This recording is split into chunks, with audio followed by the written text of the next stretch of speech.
गीता के भाग 2 में कर चुके हैं। आज भाग 3, जिसमें भगवान श्री कृष्ण ने अपने कर्म का, अपने कर्म की प्रवृत्ति का,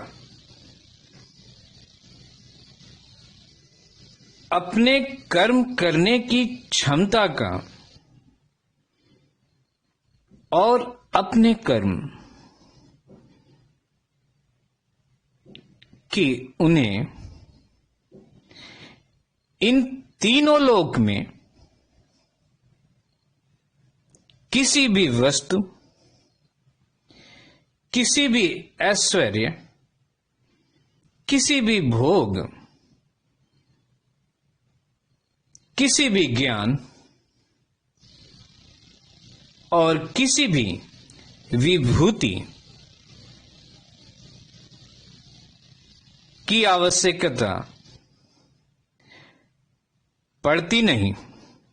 उसके बावजूद भी श्री कृष्ण अपने कर्म में लिप्त रहते हैं।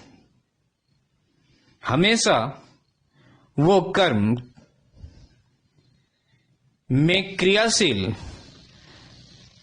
रह के साधारण मनुष्यों को,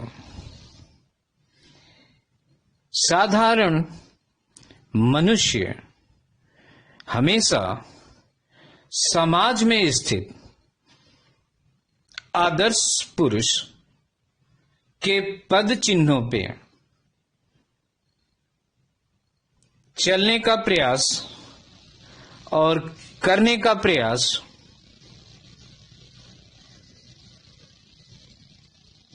इसको देखते हुए साधारण मनुष्यों के पद चिन्हों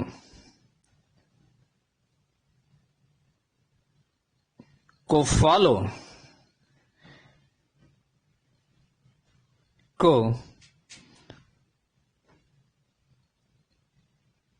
फॉलो करने की प्रवृत्ति को देखते हुए श्री कृष्ण अध्याय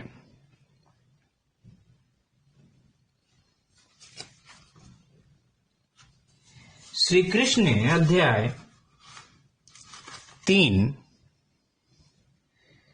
के 21वें श्लोक में, 22वें श्लोक में, 23वें और 24वें श्लोक में, वह अध्याय 4 के 13वें और 14वें श्लोक में श्री कृष्ण अपने कर्मों की, जिस कर्मों को वो लगातार अविराम बिना रुके करते हैं, क्योंकि अगर वो अपने कर्म में, अपने स्वभावज कर्म में, अपने स्वभाव युक्त कर्म में अगर लिप्त ना रहें, करते ना रहें, तो साधारण मनुष्य भी उनके पद चिन्हों पे चल के विनाश को प्राप्त करेगा। मनुष्यों का इस संसार का पतन निश्चित है। ऐसा जान के श्री कृष्ण अध्याय 3 के 21वें श्लोक में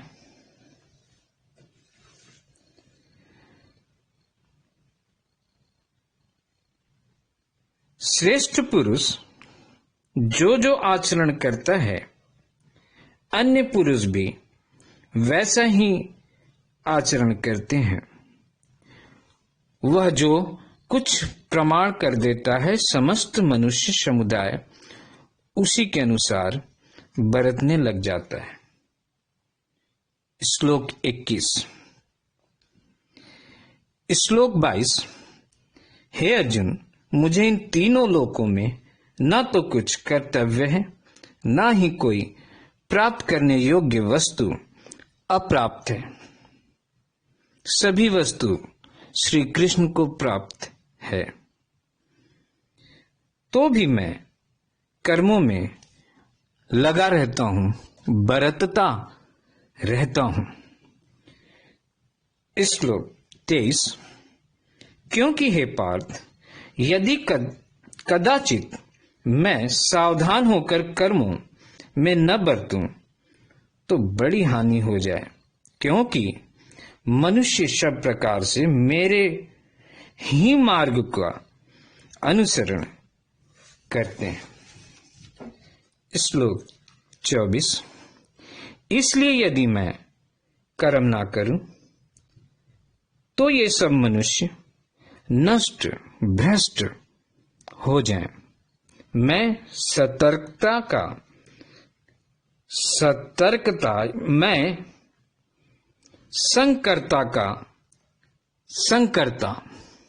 वर्ण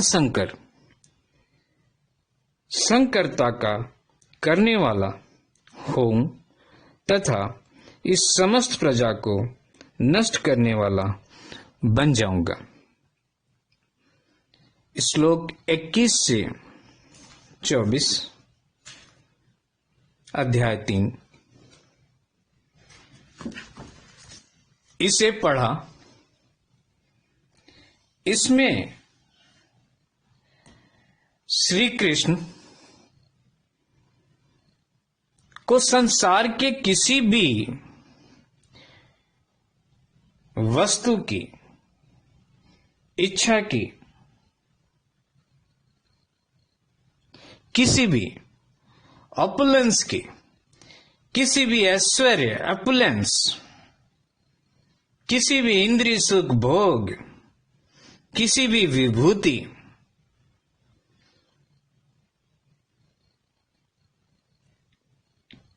कोई समग्रता भी अपूर्ण नहीं है।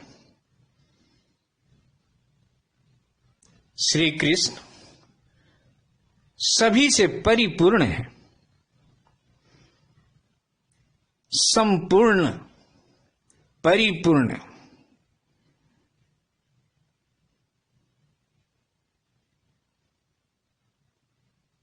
कोई वस्तु अप्राप्य नहीं है। कोई भी वस्तु ऐसा नहीं जो श्री कृष्ण के पास नहीं। उसके बावजूद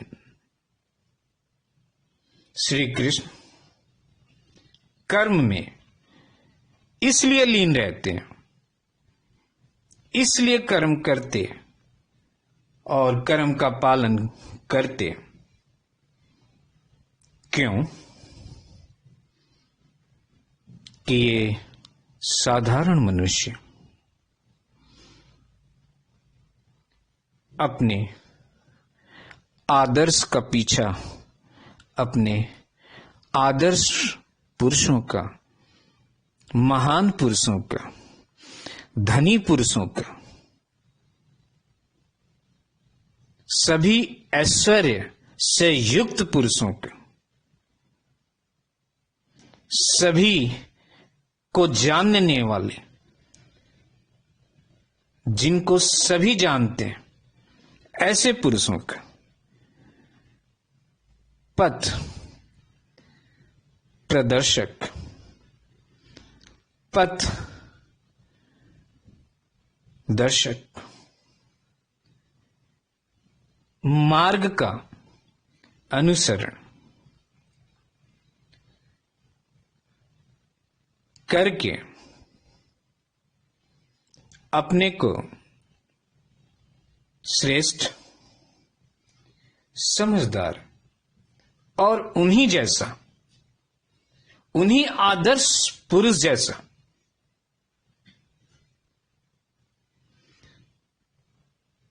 प्रयास और बनते भी हैं। क्यों?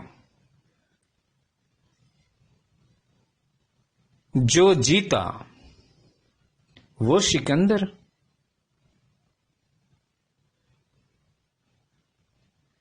Who win is the king. Who lose is the failure. Peoples of the world उन्हीं को उन्हीं के साथ होती है, उन्हीं के साथ हो लेती है जो जीता, जो आदर्श पुरुष है, जो आदर्श मनुष्य है। श्री कृष्ण तीनों लोक के आदर्श मनुष्य हैं, आदर्श पुरुष हैं। उन्हें किसी भी वस्तु की कमी नहीं, आवश्यकता नहीं, उसके बावजूद वो कर्म में लीन रहते हैं। कर्म करते रहते हैं। इसलिए श्री कृष्ण ने गीता के इस तीसरे अध्याय में अपने कर्म के प्रवृत्ति को दर्शाया कि अर्जुन, तू मत समझ कि तू कर्म कर रहा या कर्म से तू विमुख हो रहा। मैं भी कर्म करता रहता हूं कि इस लोक का और किसी भी लोक का विनाश न हो, सर्वनाश न हो, पतन न हो अकर्मता से। परिवार में